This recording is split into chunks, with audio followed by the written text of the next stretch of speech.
is a Money Monday for you, and tonight we're talking about looking out for all of those online scams. Unfortunately, these scammers are getting more and more sophisticated, and artificial intelligence, or AI, can make these scams even harder to spot. That's right. Today we are joined by Melissa Donovan of First Financial Bank to talk about phishing and other frauds and what to look out for. Melissa, this is so timely for a lot of reasons, but I just had my aunt tell me she got scammed and look out for it. So it's always something. Are those trends online in the scams growing? They are absolutely growing, and to your point, they're getting more sophisticated. You know, the days of the Nigerian prince email with bad grammar and bad spelling, that's over. AI makes it easy to just pop out an email that looks very convincing. Who exactly are they looking for? Certain individuals, or are we all at risk? Everybody's at risk. Being a victim of a scam isn't about your intelligence, because that's not what they're attacking. They're attacking your emotions. So there's scams for the lonely. They'll target widows, divorcees. There's scams for the not tech savvy, where they're really looking at you to panic or have fear. So truly, there's a flavor for everybody. Now, what are some of the crooks techniques that people should be on the lookout for so we can protect ourselves? So one thing that's in common of all the scams, right? Everyone follows a different path, but they're all looking to attack your emotions.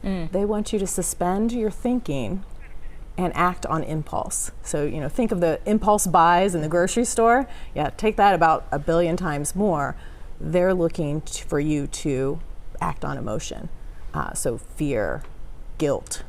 And I know sometimes I've heard people say that is someone calling, saying a family member is in danger, or maybe recording their voice, and that targets that fear, like you were saying. Absolutely. And so, like I said, a scam for everybody.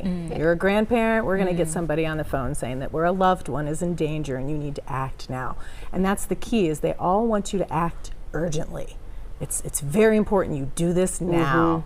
And when you're asked to do that, you're under that pressure, you stop thinking, right? You're just, oh my gosh, panic mode. And I tell you, it's not just the phone calls like we hear about, or an email that you maybe already are trained not to open, but I'm seeing it, and I even just warned some of our followers on Facebook last week, because you can tell that these are not legitimate links and things like that, or somebody will say, oh, I liked your message, you know, and let's be friends. And so I always try to put that warning out there. I guess the big takeaway here is, if you think you have maybe become a victim and you've fallen for something unknowingly, or you've opened something you shouldn't, what should we do?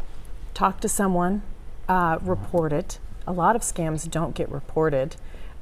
People lost 8.8 billion to scams last year, and that's just the people that were willing to report it. A lot of people don't, because they're embarrassed. But like I said, it's not about your intelligence.